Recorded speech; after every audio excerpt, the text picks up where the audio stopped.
All right, we're on the post show. We're here as always because it's the hangout hour, and the tight ends. We're not gonna have as much to talk about as we did the running backs and wide receivers, but there's still some guys we didn't get to in that first hour. By the way, if you didn't check out the first hour, you're just hearing this, whatever. Make sure you go back. We had a great time with Pete Nova talking about the tight end rankings and everything like that.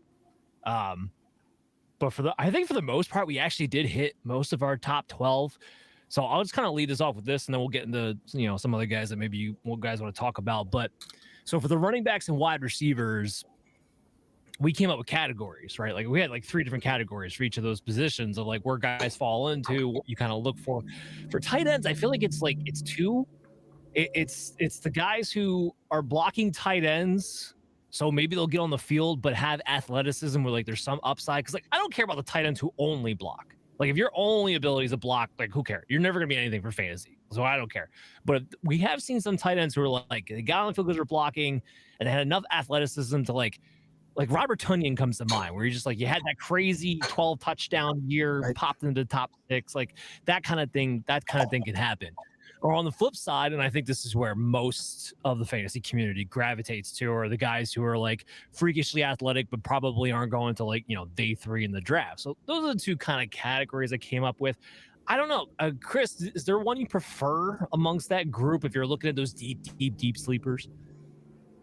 I used to prefer the guys with athleticism, but I'm not just looking just for guys who block. I'm looking for guys who's athletic in general. Talked about Gadsden earlier. His wingspan is something that definitely stands out to me. I'm looking for guys who are mismatches. I think that's the key I'm trying to find, is a guy who's going to be an actual mismatch piece, a chess piece that teams will be willing to utilize, and a guy that you could see have practicality on the field.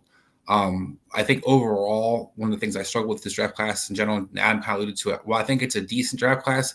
It's not a very athletic draft class. So we talk about athletic blocking. There's not a lot of guys who have a lot of upside when it comes to athletic blockers. The rest of this, the rest of my list, I should say. So that's something I usually look for. This class is a little bit different because there's not very a lot of athletic guys. So I'm looking more for the guys who I think can get on the field, and kind of the middle guys. The guys we talked about before, guy we didn't talk about earlier on the show, a guy I had in my top 12 is Mitchel Evans. Guy who I think isn't stand out necessarily as a receiver, doesn't necessarily stand out as a blocker, but is willing to do both, has played both roles, has been the motion tight end, has been an inline blocking tight end, came up behind Mayer, so that's why he's not necessarily has great stats. Had the injury issue previous year, but what you saw, a guy who came on, especially towards the playoff stretch, and a guy who was, I think, one of the better passing weapons for that Notre Dame offense. So I think this guy has some, as he gets healthier, gets back into shape, I think there's some upside there, and I'm really kind of excited about with him. Especially that 10 split, one of the better 10 splits, I think 155. So that was something you can get off the line, the guy you can get into his routes pretty quickly.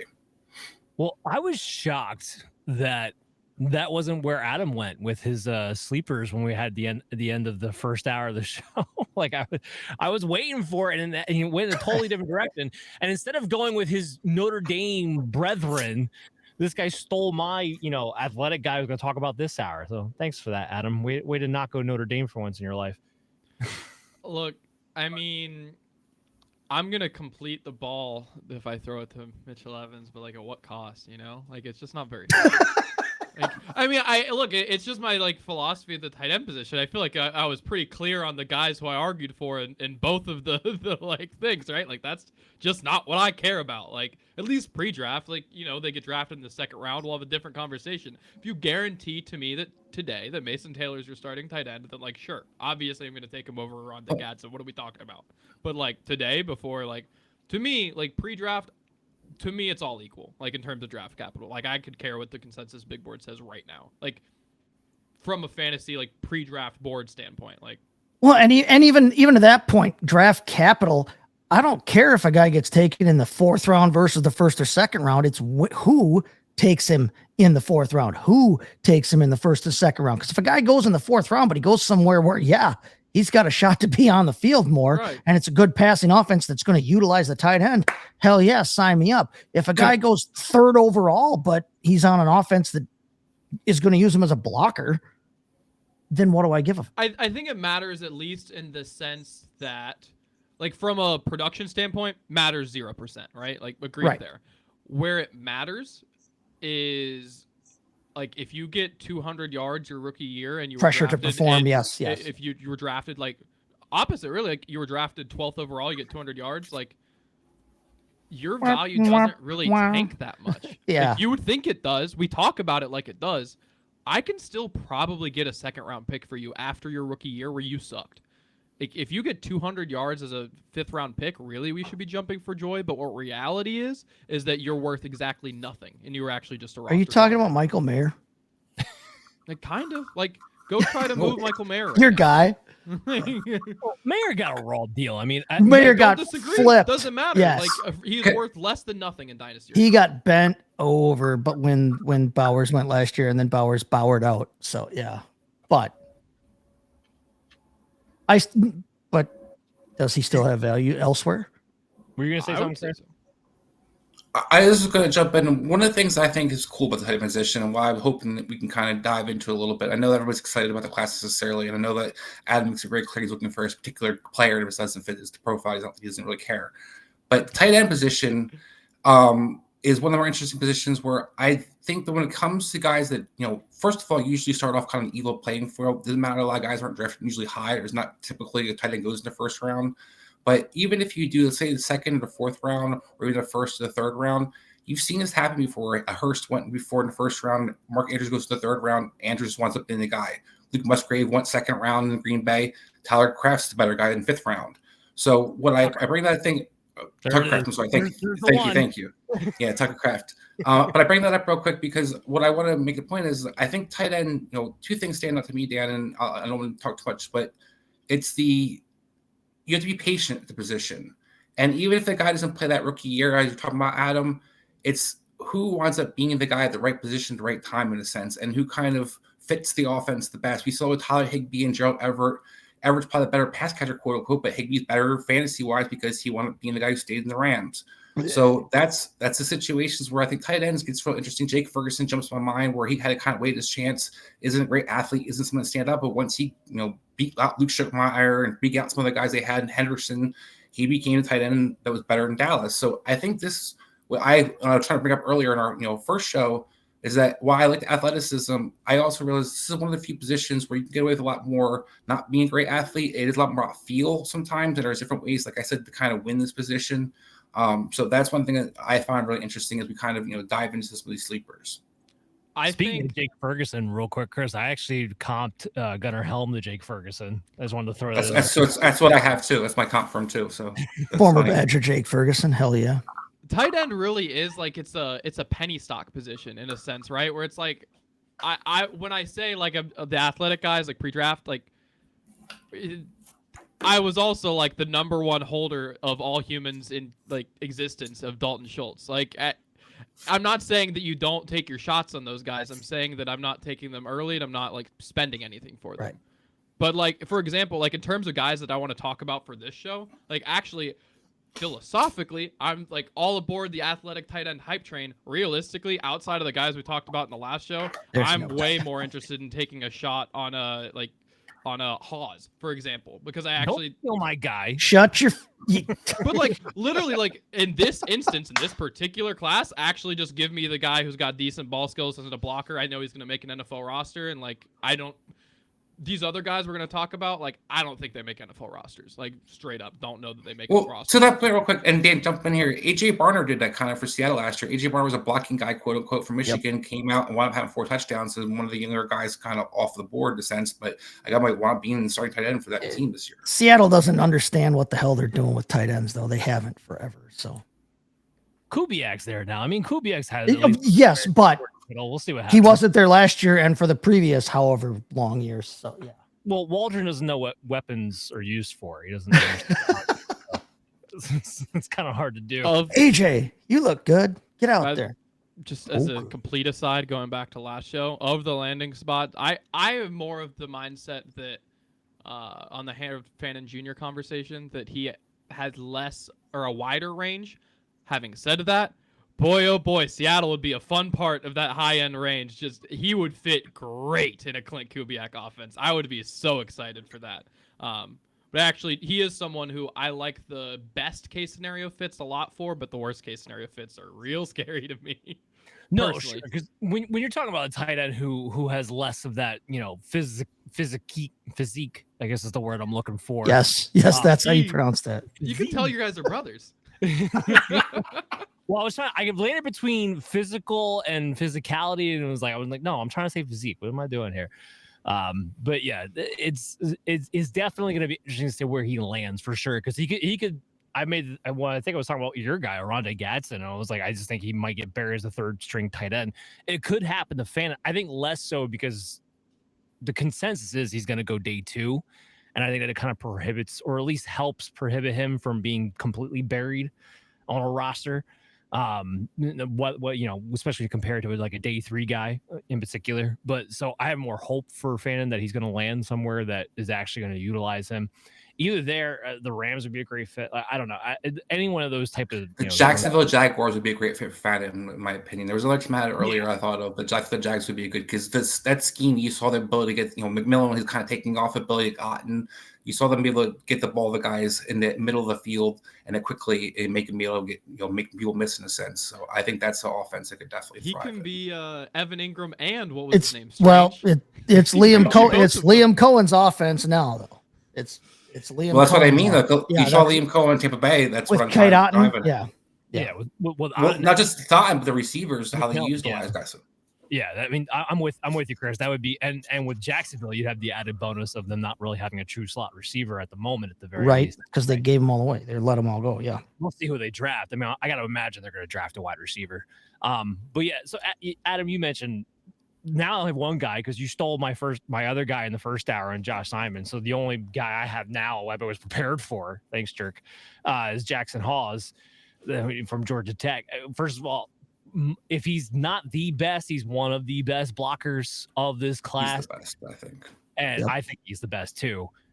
The other thing with that too is like with Hawes, it's kind of, so I think he's a smoother athlete than people I think realize. But the other kind of cool thing about him is that I can kind of throw out the fact that he didn't produce because he played for Georgia Tech. So there's the built-in excuse right there. Like, yeah, you didn't produce. You played Georgia Tech. You're not going to produce as a tight end. When's the last time we see a tight end produce anything for them in an aerial game? But he's a pretty smooth athlete. So I had him comped. You guys didn't tell me anything about this. My comp came out to be Heath Miller. Very, very similar build, blocky style, athletic scores, everything across the board. I mean, Heath Miller went in I think either first round or top end of the second round. I'm not saying he's definitely going to have the pathway, obviously, of a Heath Miller. And the Hawes is somebody who's projected to go day 3. But really similar in that sense where I'm like, you're going to be on the field, and I think you're much better in that 5 to 10 yard range than people are going to know because there just wasn't a ton of it on tape or a ton of production. So Hawes is definitely a guy for me here. We just had some of his numbers there. So like, I mean, he had a great 10-yard split. He was right up there with guys like Fant at 1.56, great vertical, borderline tackle type measurements with the arms and the hands a little bit shorter, maybe more in between a guard and a tackle, what you're kind of looking for. But he's proven it time and time again. He has the power to block in there. And that was what I was looking for. So 8.2 yards after the catch. Pretty good. Again, not a large sample size, but pretty good. Shows that he can actually move the pile a bit. And that's all you saw. Like when he did catch the ball, he always fell forward. It was actually very similar to the sleeper guy I gave him the first hour, Thomas Fadone. Same thing. Like this guy was never going backwards, always falling forward for those couple extra yards. And that matters when it comes to moving the chains and being a quarterback's best friend. So Jackson Hawes is somebody I'm going to have my eye on, especially seeing where he lands. Heath Miller was, tight end 5, 2012. I mean, not a guy who couldn't score fantasy points, just circumstances kind of conspired against him. I think Heath was much more refined route runner, but I understand. 100%, yeah. But Hawes played for Raymond. Hawes played in a college offense that didn't want to use him as a receiver. I don't use anybody as a receiver. So right. So like, how the flip was he supposed to refine his craft that way when it was basically just block, decoy for a block, block, decoy for a block? Who else has got one?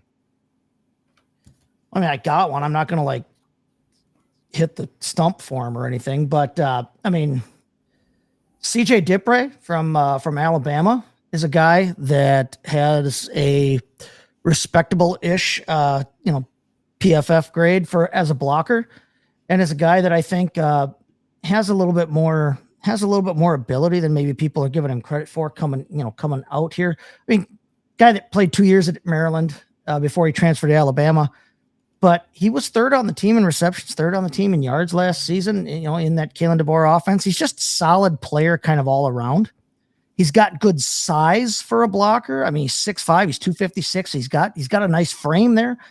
He probably needs a little bit more aggression as a blocker, but the skill set is there. He's got a good initial blow. Like when he first pops onto guys, he just needs to sustain that. But when you look at CJ Dippre's pedigree, I've talked about that a couple times now.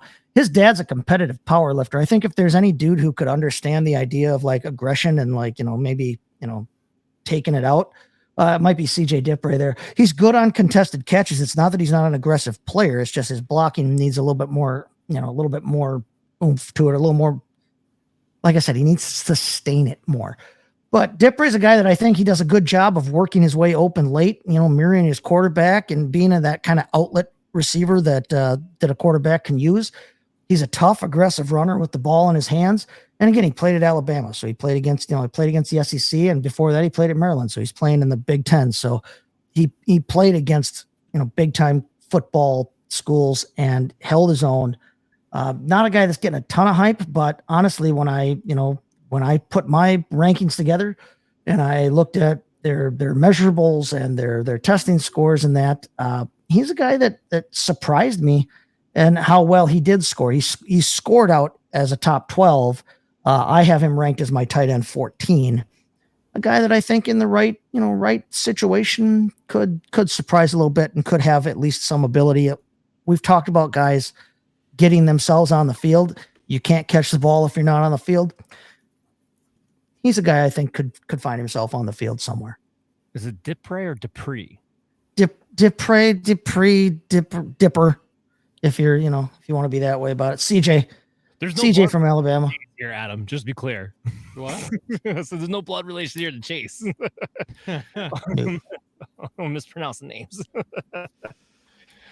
I mean, he's from Alabama, so he's going to get drafted automatically just for that. They're seeing that. Yeah, that's the thing. I forget. I think it was Elite Sports. Jeff Mans had a stat last week. It said that on average, about 14 and a half tight ends get drafted every year. And so, yeah, if you've got a guy in your top 14, 15, good chance that guy is getting drafted. And like I said, Dippre is my number 14, tight end, but coming from Alabama, yeah, he's going to get some looks because people are just going to give him that kind of benefit of the doubt, even though it was a much different offense this year than what he had transferred into his junior year. So I'll give you this right now. According to Mock Draft Database, they have looks like 19 tight ends getting drafted this year. Yeah. I think, yeah. I don't know that I have 19 draftable grades. I know I don't. I said I don't know. I do know that I do not, actually. I lied. But on average, you can expect 14. So 14, yeah. Median narrative, 15 right? even, I would give you. I would give you over on 14, but 19 is rich for me, personally. That's median. Well, you got to think about but you also got to think about some of the guys who are specialists. Like you get the third tight ends who are just blocking guys. Like you talked about CJ Dippre, his teammate Robbie Oots. Robbie Oots isn't going to be out there for anything else but blocking. So, but he's 270, a guy who's going to be out there for. Yeah. But he'll probably get drafted. So that's what I bring that up because there's a guy who's not necessarily something going to materialize fantasy wise, but is a guy that's going to wind up being on the NFL roster. Well, can I bring up this guy? Like, this is somebody who I other than the fact that he wears George Kittle's number and went to Iowa, like, what a bum he is, and everybody still has him getting drafted in like the 5th round. And just there's nothing about him that's right home about. Like his grades very average, his production was nowhere to be found. I'm like standing on the shoulders of greats, dude. Like, he didn't drop the ball much. That's fine. You can throw it to him. He didn't screw up. So. He didn't do anything right, but he didn't screw up. That much. Who is it? Because we haven't mentioned his name yet, Dan. Who are we talking about here? We haven't actually said his specifically pronounced his last name. I'm curious. Yes. What we got here. So I said Lackey. I don't even know. I believe it's Lachey. Lachey. See, I'm not related to you guys. No, not at all. Adam actually knows how to say things. That's why we keep. O'Dunn's? I don't know. O'Dunn's? Yeah, that I was rough on that one. Oh, But I'm a year clean. I'm a year clean. I totally forgot about O'Dunn's. That's right. You I'm a year clean. You are. See, that's when you got to watch the highlight videos of these dudes from the TV broadcast, so you get some help with that pronunciation. Because when you're just watching the all 22 and there's no sound on it, you don't hear a guy. Yeah, you don't get to hear them pronounce it Eurosic instead of Eurosec. I will say, Adam, you can correct me if I'm wrong, but I'm pretty sure during like our first hours of shows, I'm pretty good. It's the post show where I just get relaxed. I agree. Just want to point that out. Starts hitting that vape too hard. Luke Lachey. Yes. Iowa tight end, baby. It's a recipe for success. How can you not? Well, have we talked about? That's what everybody and at least that's what's going on right now with his draft capital. Yeah, because he's my number 20. I have him at like 16. I think he catch ball. I have him as a technically draftable grade. I don't, again, not like he kind of blocks. Yeah, I gave him an average grade for collegiate tight end at blocking. Which surprisingly, I didn't have a ton that were beating. There were a couple really good blockers in this class and a lot of really bad blockers in this class. Like Hawes, I agree with you, Dan, and this is part of why I did have Fant as high as I did. I thought he was a great run blocker, but like outside of Warren, him, and Hawes, I was unimpressed. Fannin actually had a higher PFF run block grade than Hawes did by one slot. Yeah, Fannin graded out. Yeah. And fantastically. And yes, some of that's from Bowling Green, but that's why I wanted to point out the Penn State and Texas A&M game. He had a good run blocking grade. Played his best against the biggest opponents. And in a game where you would think the lesser team, Bowling Green, would just be hammering their best player because they know that's the only shot they've got. They still went to Fannin that much, and he still performed. That's their offense. But look, I'm not going to try to go off on the Fannin thing too far, but we watch guys who at receiver run 4.6s and 4.7s become featured offensive pieces. We've seen guys have huge numbers in small colleges, and usually it's the guy that winds up going in the 7th round or undrafted because he's a receiver. He doesn't run fast, doesn't really do anything impressive, but he had all the numbers and he had all the target share stuff. So if you just went off that, sure, but he could also just be a guy who was 6'3", 240, which if he put in a position and ran that 40 and had the athleticism would be very unimpressive. So I do like some of the things that he brings to the table, but I just think it's funny because it's like tight end, because he's so utilized, we all got excited. But a receiver has the same thing. Like Nick Nash, for example, led the country in touchdowns and yards, and we're like, yeah, but what's your 40? What's your size? What are you going to do on the field? I fully expected. It's so rare for a tight end to put up that kind of production, no matter what they're from, no matter who they are.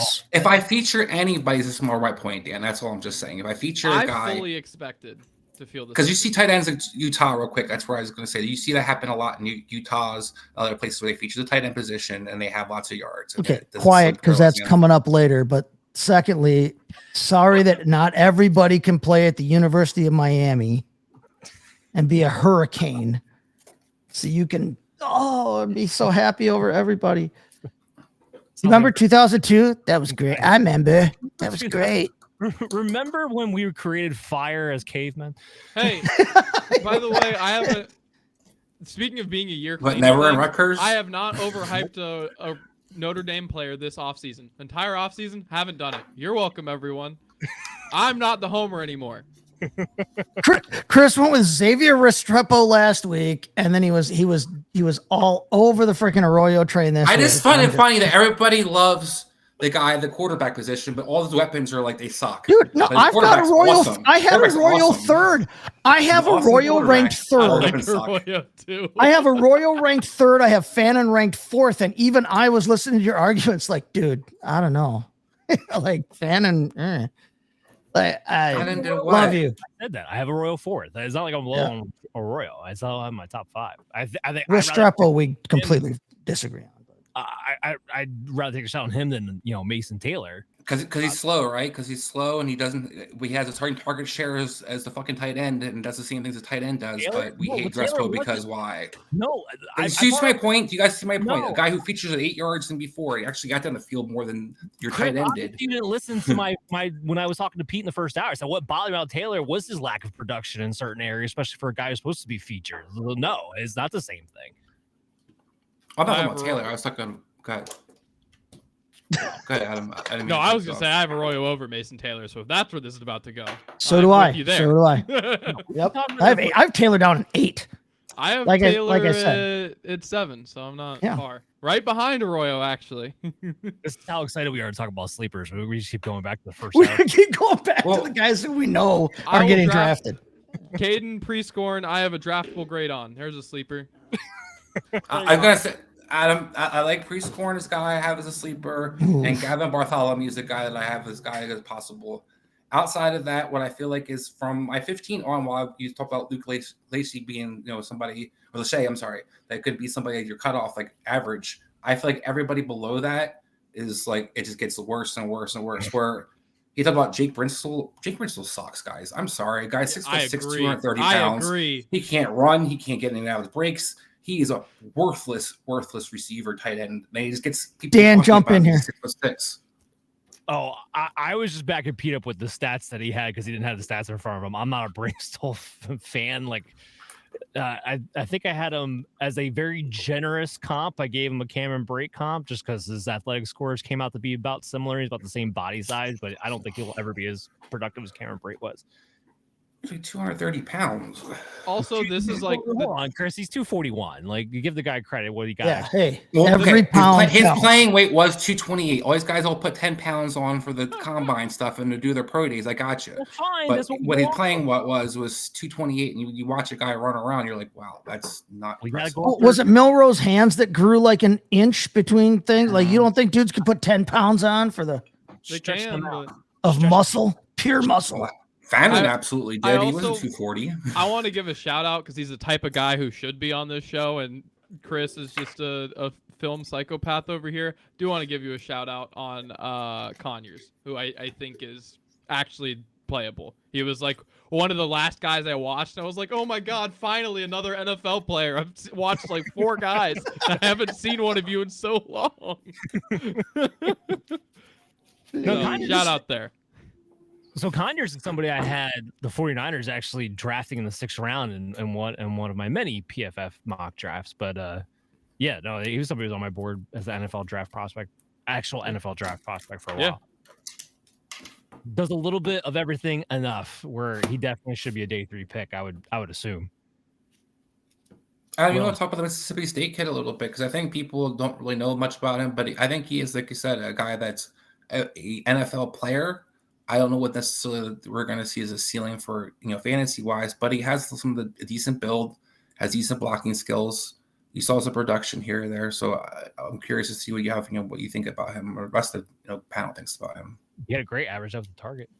Yeah, no, exactly that. Look, he's someone who not only had a great depth of target, but actually made the most of it. Like he had, I believe he is 89th percentile targeted QBR percentile, had a pretty healthy yards per route run, healthy drop rate, like nothing that was like blowing you away outside of the depth of target and the QBR percentile, but just kind of like solid across the board. I think the big thing for me with him is he's another one of those guys that speed score is kind of sneaky. He's got like he doesn't move the best in terms of like lateral quickness, but he can, sneak up on you moving down the field if you, let him build up some speed.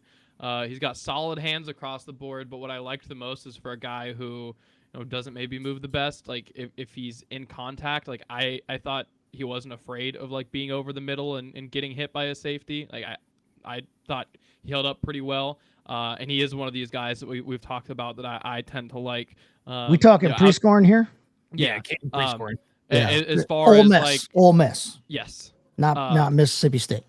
Sorry, I apologize. But that was my fault. Well, we hadn't said his name yet, and I was like, dude, is this the guy with the TikTok star for a wife? But yeah, then we started talking. Sorry. I digress. No, but long arms, big hands, the whole thing. So I liked. Yeah, he's another one. So he's just outside of being projected to be drafted as of this moment. We'll see if that changes, but that should change. I mean, I'm with you. He's got more upside than half of these other guys we have to say here. Pretty cool. And Mitchell Evans. I'm sorry. Mitchell Evans, knock it off. Okay, cool. I can catch ball. That's great. You've even got Mitchell Evans at 13 for crying out loud. It's not like you've got him like as some kind of untouchable, ridiculous. Yeah, plague well, victim. I hadn't watched Conyers yet when I put that in there, so he's actually. Wait, you put that in like 3 hours ago for crying out No, loud. I put that in a couple days ago. Thank you. Yeah, I slacked the tight end. I wasn't excited to watch this tight end group, and I feel like I proved that to myself. To be honest. I feel like I was justified in that feeling. Yeah, Adam came over and I literally had to yell at Adam like, dude, just put the freaking tight end group in together over the weekend. Fine, Luke Lackey. I started to get worried because after Gunnar Helm was like the last guy, and I started watching a couple guys after that, and I was like, I'm not drafting you. I'm not drafting you. I'm not drafting you. And I was like, I don't know how I'm gonna find someone that I like, because it was like people are talking about the UCLA guy, and I was like, ooh, no. I think Chase, you wanted to talk about him, the Utah guy. I was like, ooh. Yeah. Okay. It's like, first off, Grinning stool, disgusting. Secondly, I said I prefaced this whole show by saying I wasn't necessarily happy about pounding the table for any of these guys. One of these guys are going to go a second or third round too for the 49ers. In the spirit, you know that too. Don't put that evil on me, Ricky Bobby. Listen, what was the Alabama bum you guys drafted a couple years ago? I was about to say Braden Willis, but it wasn't Braden Willis. Shoot, I'm drawing a blank now. He's not even on the team anymore. Braden Willis. Because immediately. The kicker? No, the tight end they drafted. The tight end they drafted in the second round. Latu, Cameron Latu, isn't it? Yeah, Cameron Latu, yeah. It was the third round. It was third round, right after Jake Moody. Thank you. Dynasty roster clogger, Cameron Latu. Yes. Well, that implies that you drafted. Obviously, could never play Kmet. No, it just implies you had him on your interesting point and felt bad about dropping him because George Kittle can't live forever. But then, damn it, Cameron Latu'd his way all over everything. And we paid $20 million for Luke Farrell. Everything's solved. Relax. Nice. You did that to yourself. You guys don't like Bryson Nesbitt? No, Bryson Nesbitt fans. Talk about a guy who just falls and does nothing, and not athletic at all. I mean, this guy didn't have an injury and still ran a 4.86 40. So I don't know. He did not fall, start, and twist his ankle on his 40, and still ran that same. For too much longer. I'm gonna have to say nice things about Grinning stool. Yeah. That's probably. Well, listen, Adam. Actually, I had that bit higher than Braden Stool just for the fact he tries to block, but Braden Stool can't even block at all. Just effort grade. Just an A+ for effort. He gave it a shot. It's like F effort. And it was like, all right, cool. And basically, it was like you can kind of get in the way. Braden Stool is like, yeah, get in the way and do what? So just if. For all of you out there who've seen me aggressively overhype the wide receiver running back classes, I am capable of hating a draft class, just so we're all clear. Tight end. Adam's not always nice. I'm just normally nice, but was he? We got what Brent? So Utah guy was Brent Kuth. Yes. Yeah. No, not Kuth. Oh well, that's what I was thinking of. That's what I was referring to. Brent. So I apologize. Keithie is his name. Okay, and in the interest of bringing this show back around to what the outline said we were going to do. How in the hell is that pronounced Keithie? There's no way. I like it. It's Keithie. I might move him up my board for that. I like it. Right? 27-year-old tight end. Listen, Brent. Listen, Brent, okay, I will talk about it because I actually have notes. Brent Keithie, a super senior from Utah. 49 years old. He's got 12 and a half grandchildren. Is he a doctor? Plays for Utah though. He's got an injury. Knows. He's literally 25, but seems like he might be 49. He's got an injury history. That's an issue. It's a definite issue because he literally played like 6 seasons of college football with an interruption in there. He is undersized. He's only 6'2". He's only 236. So we're talking about tight ends, and 6'2", 236 is not what you want to hear on either one of those counts there. Okay. He does not have, I am admitting this, and I said before, I'm not pounding the table for this dude, but he does not have the greatest hands. Okay. He will drop some things, some catchable balls. 4 drops last year. Yeah. Right. But he's at least a dude who in college, to the point that you actually made earlier, Adam, he's a guy that's operated as the focal point of a passing offense at a big time D1 school. Okay. He's a good route runner. He's a very good route runner. He's precise. He creates separation that way. He gets himself open, which when you're trying to catch the football from a quarterback is a key. PFF 2.55 yards per hour on. Yeah. PFF graded him very highly as a receiver. He was the number 11 ranked tight end, graded tight end in 2024 in terms of just receiving the football, in terms of being a pure catcher of the football and doing his job on that end. He rates really well. And he also has a solid grade as a pass blocker, which means that on passing downs, you feel comfortable putting this guy on the field. Now, as a run blocker, it's a completely different story because he's like my size. Huh? Is Efton Isham going, like, where's he at? Because is he like the number 1 receiver graded for PFF? What was that? It was What was that? Isham from Eastern Michigan, the number 1 receiver, the slot receiver. Was the number 1 graded receiver for PFF? I'm not talking about slot receivers, friend. I'm talking about tight ends, dudes who were listed as tight ends. And Harold Fannin Jr. was actually the top rated receiver at tight end last season, ahead of Tyler Warren at number 2 and Colston Loveland at number 3. But I'm saying that Keithie, which is how you pronounce his name, the senior citizen, Brent Keithie, was actually number 11 in his PFF grade. Okay. And I'm just, he's a football player. He's a player. Now, great. He might end up being Ben Skoranek for the rest of his career, which means dick all to us in the fantasy realm. But I think that this is a kid who could play he's older than I am. He could play from the slot on a team that wants to get creative with him. You asked about guys who are receiver first. He is definitely a receiver first prospect. He is not going to be a run. You're not going to put him on the end of the line next to your tackle and run to that side ever. But this is a kid who, as a tight end, if he finds himself, sticking on an NFL roster due to his work ethic, due to the fact that, his dad probably graduated with the head coach, this is a guy who could find his way onto a roster and is a receiving first prospect. So again, I am not advocating in any way, shape, or form. I'm not saying I will have this guy on a single one of my 22 Dynasty teams, but Brent Keithie is an intriguing receiver. Is someone who will be a personal protector on punt units for like 4 years. I will give him that wholeheartedly. That's about all I got. I think that's all of them. I think that's everybody. I think, yeah. Anybody we're talking about. I don't know. We did mention Mitchell Evans. We did mention Gavin Bartholomew.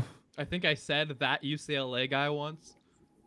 Molokai Mataval. So he's got decent athleticism. Other blocking guys. I agree. That was a guy kind of marked as a decent athlete for a guy who's a blocker. I'll probably get him as a blocker. Mm-hmm. He's not too bad in and out of his breaks. I just have an issue. Go ahead.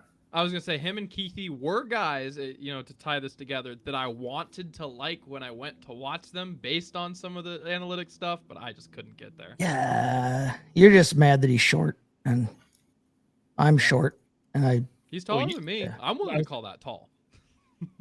I was like, Matavo's like 6'6". No, not Mataval. I'm talking Keithie. Brent Kuth. Yeah. Yeah, Brent Quithy. Can't be Keithie. That doesn't make any sense. I'm telling you, friend, get off the all 22 every once in a while and watch it. You gotta listen to a broadcast once in a while. But it's weird. I'm giving it, but I'm a guy with the last name Brown. So like it technically, yeah, but I mean it just doesn't. My family names are Brown and Thornton. Like these are not difficult to say. I'm not Leroux. Okay, it's not Quithie. It looks like Keithie, but it's not. It's Keithie. All right. So I'm glad we hashed that out. Anybody else got anything else? where do we want to actually see Colston Loveland go? Because Adam, you freaked me out. I loved it when you said that you actually see him as like a turn of the first round kind of guy. I agreed completely. That's not what he's getting projected. He's projected to the Colts. Like no, I realize that, but I'm talking about that. Adam's grade because I agree with him that I see him as a much lower first round / early second round prospect. I looked at it and I thought, you know what? How fun would it be to see Colston Loveland on the Chargers catching passes from Justin Herbert? Because they already have Will Dissly who can block for him. They don't have to worry about Loveland ever throwing a block. Ideal location. Yeah. Was that? I think it's the ideal location. For my money, thank you. In terms of an ideal location, I actually think that he would. People are gonna hate this. He would do a really good job of doing what old Travis Kelce does. I'm gonna say I think the Texans would be a good fit for him. I don't disagree with that. Houston picks real late in the first too. What are they, 25th right now? So I mean, yeah, that would match up with both Adam's grade and a team that has a need. They've got 37 tight ends, which means they don't have one. One thing I was going to ask. Go ahead, Chris. I was just going to say one thing I was going to ask you guys about Loveland in general. Like I know a lot of people like him. We talked about some of the works that we kind of talked about. I had some questions about his route running in the sense that everything he ran for the most part, and this is Michigan's offense, was in breaking. Everything was crossers, in breaking or crossers. I never saw him run to the outside. I never saw him like make an out break or run it out, run a curl. It was all in breaking routes. 90%. I didn't see him running seam routes. It was like really interesting, just kind of route tree he's run. Where I saw why I bring that up is because I see kind of his hips. He easily turns inside. I don't know if he can turn the other way in the sense like tracking the ball is some of the things I wanted to see from him because I was looking for the height. Was that stand out? I really couldn't find a lot of tape, so I was just curious if you guys noticed the route running that seemed to be very if you're on the right side of the formation and you cut in, that's an out cut on the left side of the formation, though. I don't think it's a problem with the direction he can cut. It's different chasing a sense of your weight because your weight shifts differently in and out of the breaks. That's the difference. If I'm just running across, if I can just build up my speed, that's where the difference between guys who build up their speed versus guys who have explosive step off thing. He builds his speed up so he can run across the field versus you run it out, you got to be able to break down, shift, and then take yourself out and keep it in on an angle. That's the difference, and I didn't see that. Is that how he's running the route, though, or is that how they're coaching the routes? It's just the route tree he was given. Like I said, just the tape I saw that was predominantly inside, but I just didn't see him be up. I didn't see a lot of his turn his hips inside or turn his hips outside. It was always him going one direction. I saw plenty of tape of him running seam routes. Like I don't question Colston Loveland's downfield speed. Go back and watch Ohio State. It was the game I saw. He saw plenty of seam routes. As far as the out routes, Chris, I mean, this is not something they ran a lot of. I don't see any reason, given his athletic ability, why something he's not going to be able to do. To your point, though, I don't think we saw it a lot. Yeah, I agree. It's between like a long strider and a guy who's a quicker receiver from the outside, and that's what I'm trying to drive at. Like I understand you guys aren't looking at it that way, but what I see is a guy who has to build up his speed, which is harder to do in the NFL in the sense. But that's why he's when a you have to actually stretcher. beat a guy on an option route, and I'm beating you on the outside, or I'm setting you up to go run an out. Or a post corner, because I haven't seen a lot of those. That's where I was looking for a guy. You see tight ends run different route trees and a flag route. He didn't run a lot of those things. Now, the seam down, I agree, the Ohio State game, he kind of took over some space, but it wasn't something I saw him be the guy who, when he wasn't lined up in the slot, I didn't really see him run that seam route very often. So it's not something I think he can run straight, I guess is more my question. I'm not worried about him running straight. What I'm curious about is, can he be able to kind of run routes to get open versus those crossers? Where I saw he's excellent at that crosser. He gets that quick stride, gets inside of you. But I also know that's questions we talk about receiving guys sometimes that it's harder sometimes to get that separation because you're not able to kind of break down a guy or you stand up high or whatever when you're getting in and out of your option routes. I just didn't see a lot of it on tape anywhere. I don't see it being a problem. I'll just put it that way. Like, yes, you didn't run a lot of that in Michigan because it's not a lot of what they run, but I don't see it being a problem. Like, I don't question his hips to be able to break in or out with what I see on tape. I agree. I actually liked his hips on the high end of this class, which I thought you saw a lot of tight guys. That was actually my biggest knock on Fannin, was I didn't think his hips were very good. I talk about guys I really didn't like. That was one of the biggest. I hated a lot of things about Brennan Stool, and that was one of the biggest ones. Like, I'm a stickler for the hips, and I thought he was pretty solid, at least for the tight end position. You know who's got hips? Brent Keithie. And I will give you that. Again, like, I wanted to like. I wanted to. I can only accept dropping the ball. This is a little guy advocating for a little guy. Again, not pounding the table for him. Just saying. You know, I'm willing to be yards per route run truther. I'm willing to be a hips truther, but it felt like I got nothing else after that. Loveland was the 5th highest graded player from the slot at the tight end position. Loveland is the guy who will run down the seam because, yeah, he does have build-up speed. He's that guy that you do want to send on that route. But I think he can run all the other. I think he's capable of running all the other routes on the tree with no problem. I didn't see anything on tape that told me that Colston Loveland can't contribute at all 3 levels. My comp for him was Hunter Henry. Like, I don't think this is some. And that's not terrible in terms of the fantasy realm. No, Loveland to me projects as somebody's going to be a top 12 tight end for probably multiple years in his career. I think not a week to week lock, but you can be a top 12 tight end without being a week to week lock, and that's what I was gonna say is that should he be a top 15 pick in the NFL draft? No, I don't think he's quite that special, but I also think he's going to be a better fantasy tight end than he is a real tight end. I agree with that too. Because he needs to fill out his body. Again, we go back to the blocking. Like, I do question this guy early in his career is going to be a 3-down tight end. But I think that he will be better in the red zone in the NFL than he was in college. That goes back to the question, though, about the idea of how these guys are used. I mean, if you're not asked to block, does it matter that you don't block? As long as the team's willing to utilize, multiple tight ends to Adam's point, which again is why I think Los Angeles would be flipping amazing for Colston Loveland. I told look, playing from Will Dissly Chargers with dream destination. Yeah. 100%. Yes. Just a question, for example, for these guys. So, like, why don't you guys think Noah Fant's been as productive as he's supposed to be in the NFL?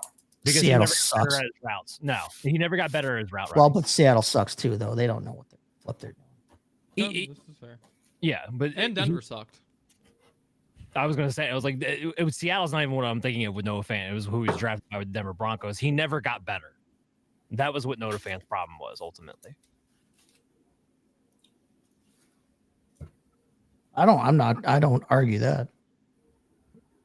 I also think he was someone who really athletic, sure. I don't think the body control was like that great for his athleticism, if that makes sense. Like, the hands were good, but I don't think the absolute body control was ever like great. It was fine, but it's kind of talking about the route running, and like I said, that's something that with his athletic profile you'd expect to improve over time, and it just never did.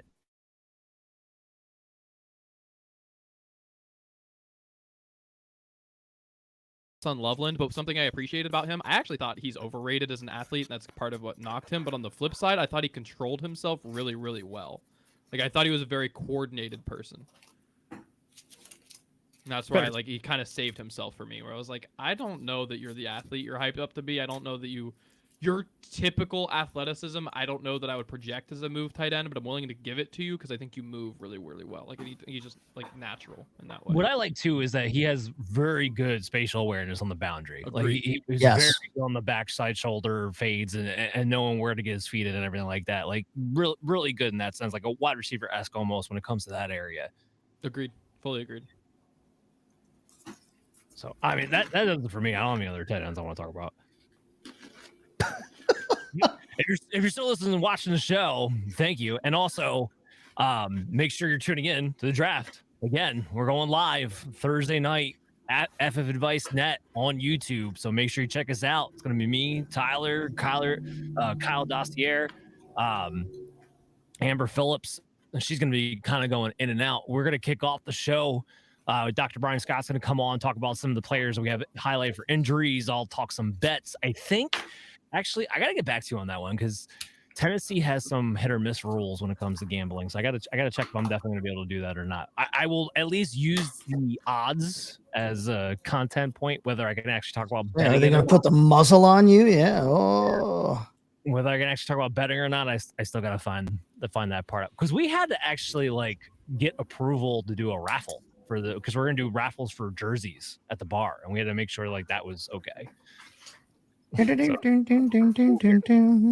But make sure you download Operation Domination on your favorite podcast app. And this show, again, we're taking off because of the draft next week, but we're going to be right back with a rookie mock draft the following week. We're not only going to do a rookie mock draft when everybody's doing their rookie draft, so I think it's important, but also it'll give us the opportunity to talk about, what players kind of moved up our boards and based on the destinations, and we'll finally get some clarity on that end, which is always the last nail in the coffin when it comes to really figuring out your predictions for these players. So we'll see y'all soon. Hey there, I want to thank you for watching Operation Domination today. And if you're enjoying the show, there are some ways you can help support us. You can go to podchaser.com/Operation Domination and leave us a 5-star review. And you can do this on any podcast platform or on our YouTube page when you go to @FF Advice Network. This completely helps out the show be able to grow, and also leave us comments to let us know how we can curtail the show to you, because you are the most important member of the show. So again, go to podchaser.com/Operation Domination to leave a 5-star review and leave a comment wherever you listen or watch the show, and we'll help better serve you.